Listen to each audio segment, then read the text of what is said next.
Nalgonda Lok Sabha BRS అభ్యర్థి కంచర్ల కృష్ణారెడ్డికి మద్దతుగా శనివారం సూర్యాపేటలోని 41, 45 వార్డులలో సునీత జగదీష్ రెడ్డి గడప గడపకు ప్రచారం నిర్వహించారు. అనంతరం ఆమె మాట్లాడారు.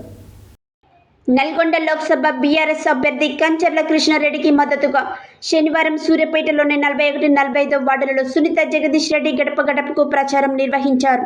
అనంతరం ఆమె మాట్లాడుతూ ప్రజలకు ఇచ్చిన 420 హామీలు అమలులో కాంగ్రెస్ సర్కారు విఫలమైందని విమర్శించారు.